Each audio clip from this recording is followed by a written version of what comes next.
harp arpeggio we did on 4 strings and on 3. Yeah.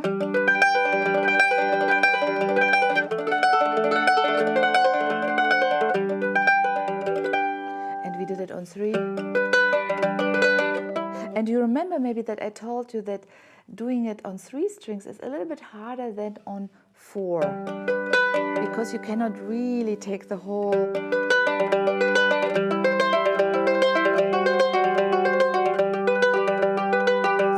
more control in your pick to not slide through fast through the strings, especially in the upstroke.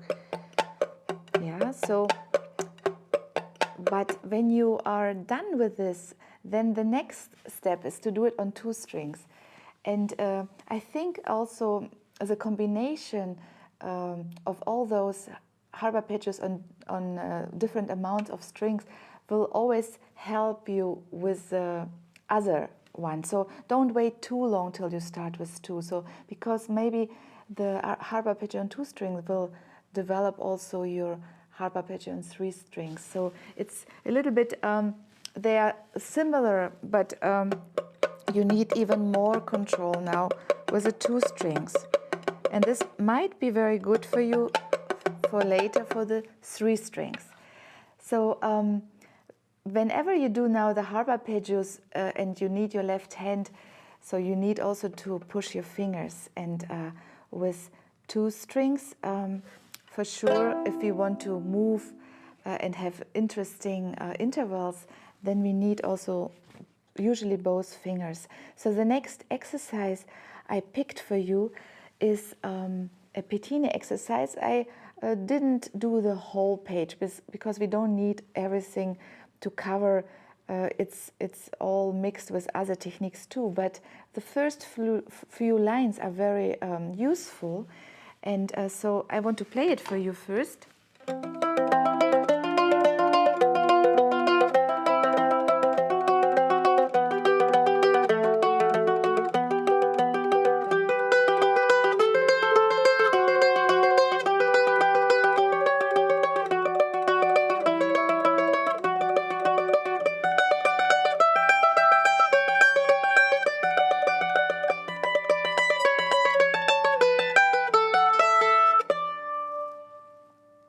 Till there, I would suggest. So you feel the control, but you also now probably hear how beautiful it is, because if you would not do it in the harp arpeggio, then you have always this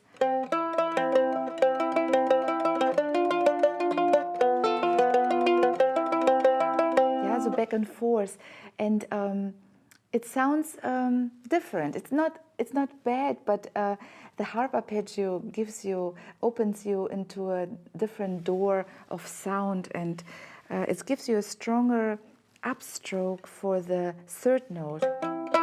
Yeah, and an accent also on this note, and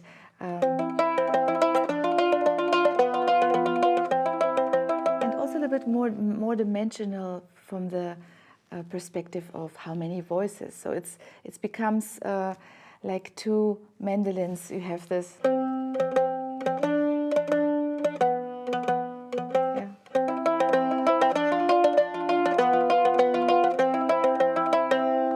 Yeah. For example, it depends what you want to pick out more loud, but you will have also pieces in the advanced and also pieces you will pick out yourself where you might haven't thought about doing it this way, and now when you develop this technique, then you will maybe use it also for pieces you played before, and they become more interesting and colorful because of this technique.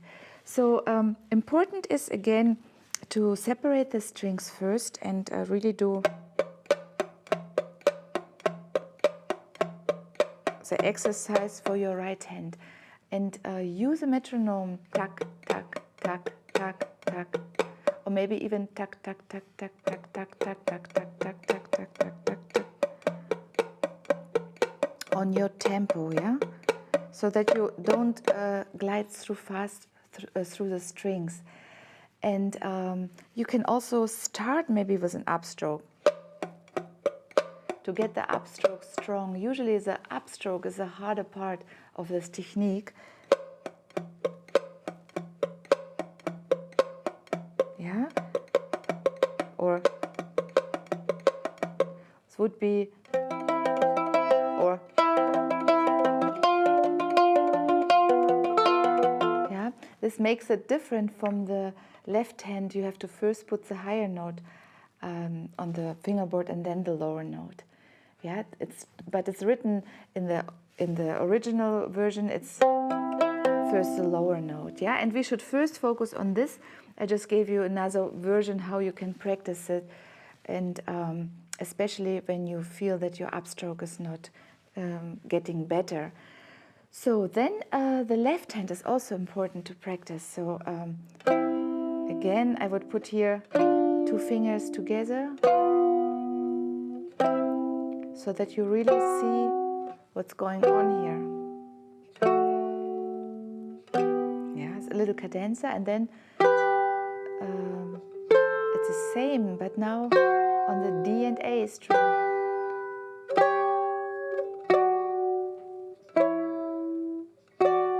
And again.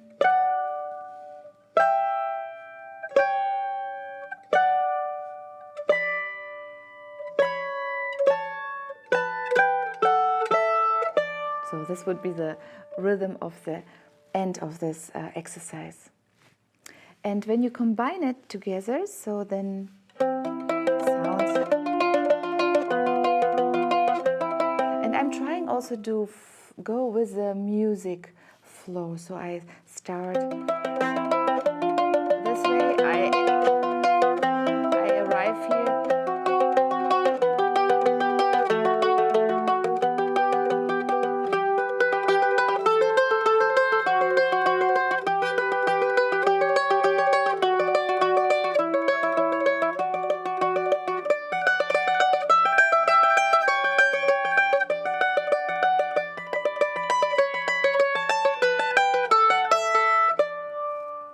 The end is a little bit harder because of the fast changes in the left hand, but yeah, it's a beautiful example, and I hope that you will enjoy this technique also to practice.